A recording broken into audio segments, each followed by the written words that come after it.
Hola, Dios te bendiga. Seguimos con los estudios acerca de los milagros de Jesús y quiero invitarte al libro de Lucas, capítulo 5, versículo 17 hasta el versículo 26. Entonces te invito primeramente a leer.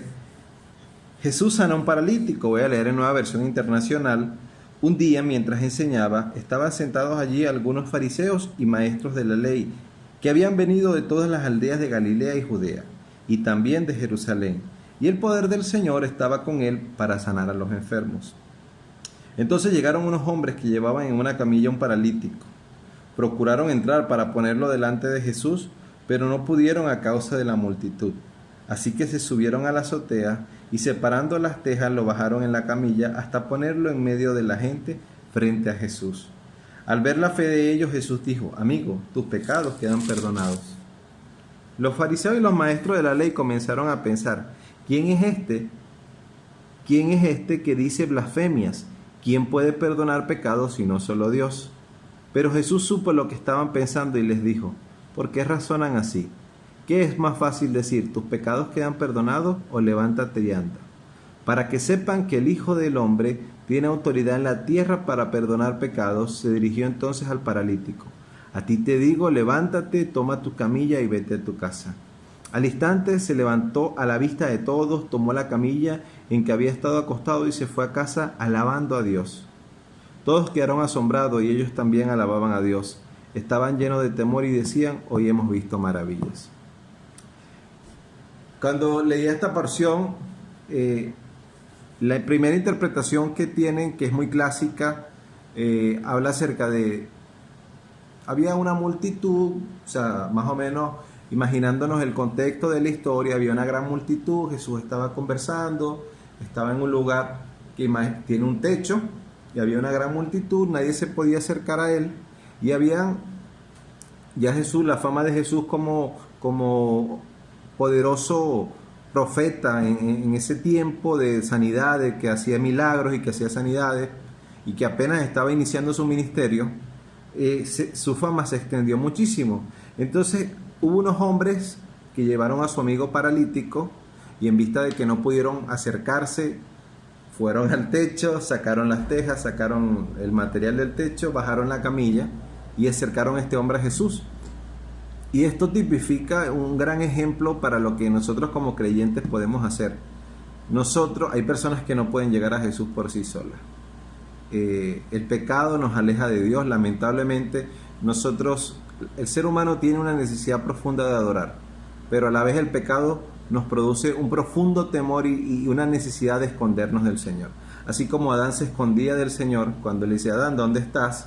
Y dice: no puedo salir porque estoy desnudo. Esa vergüenza que sintió Adán a través del pecado ha estado siguiéndonos a la humanidad hasta los días de hoy. Entonces el Señor a veces necesita que alguno de nosotros seamos esos amigos que tomemos la camilla, que tomemos a ese paralítico espiritual que por sí solo quizás no va a llegar a los pies del Señor, y nosotros llevarlos ante Jesús. Y quiero que suene esto muy claro: llevarlo a Jesús, no necesariamente llevarlo a la iglesia. Llevarlo a Jesús significa traer la buena noticia, traer compartir el evangelio, compartir de la salvación, compartir de que Jesús murió por nosotros, y acercarlo a Él, y Jesús va a hacer su obra.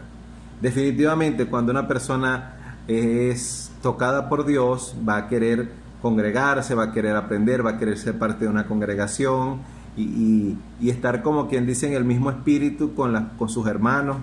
Entonces, acerquemos a la gente a Jesús, seamos como estos hombres, y como le digo, esta es la interpretación clásica de esta porción. Pero buscando un poco más y pidiéndole a Dios, meditando con el Señor acerca de esta porción, venía a mi mente una frase de Albert Einstein que dice que hay dos formas de ver la vida: en la que todo es un milagro y en la que nada es un milagro. Él lo resumió de esa forma, ¿no? Y es una frase que está bien marcada en la psiquis de la sociedad, por lo menos en la sociedad occidental. Y yo voy a ver esto como que todo es un milagro, ¿no? Definitivamente aquí ocurrieron muchísimas cosas aparte de la sanidad del paralítico. a pesar de que la persona que hizo el subtítulo, el editor de esta palabra, colocó el milagro, vamos a leer textualmente: Jesús sana un paralítico en versión nueva, versión internacional, y Jesucristo sana un paralítico en Reina Valera del 77. Y si usted busca, casi todas las porciones dirían lo mismo, pero aquí ocurren muchos milagros. Y así como decía Albert Einstein, hoy yo quiero ver todo como un milagro. El primer milagro es que había mucha gente cerca de Jesús. Dice que habían fariseos, maestros de la ley, que habían ido de Galilea, Judea y de Jerusalén para ver a Dios, para ver cómo este hombre sanaba. Y había grandísima multitud. Entonces eso es un gran milagro. La gente, el Dios del cielo, el Dios del universo, se hizo hombre, estaba caminando y la gente estaba asombrada, ¿sí? Entonces para mí un gran milagro es que había una multitud de gente. No sabemos qué pasó con cada uno de sus corazones. No sé si esos mismos que estuvieron ahí después lo apedrearon y pidieron que lo crucificaran. Pero en ese instante había mucha gente escuchando al Señor, escuchando su palabra. Entonces eso me llena de muchísima alegría. También otro milagro es, como les comentaba hace un rato, la fe de los amigos, que sabían que si ellos llevaban a su amigo a los pies de Jesús, Dios iba a hacer un milagro, Dios iba a sanarlo. El tercer milagro es el que ya Jesús tiene a este hombre frente de sí. Y si tú ves a alguien que tiene hambre, no le vas a preguntar, ¿tienes hambre? O tú le ofreces de comer de una vez. Mi bisabuela decía, el que va a dar no pregunta, me acuerdo. Y esa frase es un poco cómica. Entonces, este hombre estaba buscando ahora su sanidad. Yo supongo que a pesar de ser paralítico, él tenía que estar convencido, que sus amigos lo convencieron de que iba a estar frente a Jesús y que él podía sanarlo. Entonces, el primer milagro es que este hombre recibe el perdón de sus pecados. Y como hablábamos en el devocional anterior, cuando el Señor sana el cuerpo, sana también el alma, porque una persona enferma, por lo general, está siempre abatida, y es un sufrimiento que aflige su alma, su espíritu, y el pecado, como también les comentaba, el pecado nos aleja de Dios, el pecado nos lleva a una oscuridad donde nosotros queremos estar en la luz, pero ese pecado siempre nos lleva y nos jala hacia la oscuridad. Entonces este hombre recibió el perdón de sus pecados. La primera frase que Jesús le dice: amigo, tus pecados quedan perdonados. Entonces, este es el milagro del perdón. Seguimos leyendo y entran acá los fariseos y maestros de la ley siempre con sus pensamientos y decían: ¿por qué este blasfemo dice esto? Definitivamente el único que puede perdonar los pecados es Dios. Y allí Jesús se estaba presentando como el Dios, como 100% hombre, pero como 100% Dios. Esto es una enseñanza, pudiéramos decir, teológica, de que Jesús con estas acciones estaba demostrándole a los maestros de la ley y a los presentes y a estos fariseos que Él tenía la autoridad para perdonar pecados, porque Él es el Hijo de Dios y porque Él es el Dios del cielo hecho hombre. Entonces, esta es una verdad semioculta que está aquí presente, que Jesús no solamente hace el milagro para mostrar el poder manifiesto de Dios, sino que perdona sus pecados para demostrar la autoridad que tiene para sanar, para salvar. Y como el Señor conocía sus pensamientos, les dice: ¿qué ustedes creen que es para mí más fácil? ¿Perdonar los pecados o sanar a este hombre? Como ya le había perdonado los pecados, le dijo: ahora te digo, levántate y anda. Y el hombre se levantó y se incorporó. Entonces, el Señor mostró con hechos, con acciones, que Él tenía la autoridad total. Así que otro milagro es la autoridad de Jesús.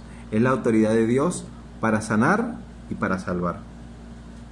Y al final el tercer punto es que cada vez que Jesús pasa, genera esa reacción. Hay un corito que dice: Jesús está pasando por aquí, Jesús está pasando por aquí. Y cuando Él pasa, todo se transforma, se va la tristeza, viene la alegría, y cuando pasa, todo se transforma, viene la alegría para ti y para mí.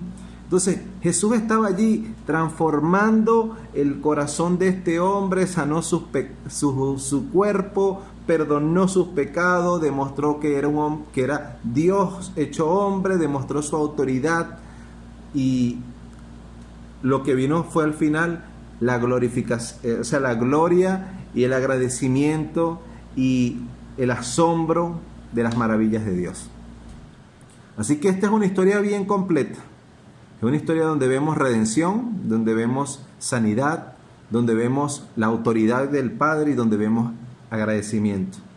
Así que, así como este hombre, Jesús siempre va a seguir haciendo milagros, y los vas a ver solamente si tú tienes esa forma de ver, de que Dios está obrando en tu vida, de que Dios está obrando en tus finanzas, que Dios está obrando en tu matrimonio, en tu familia, en tu trabajo, en tu salud, en tiempos de pandemia.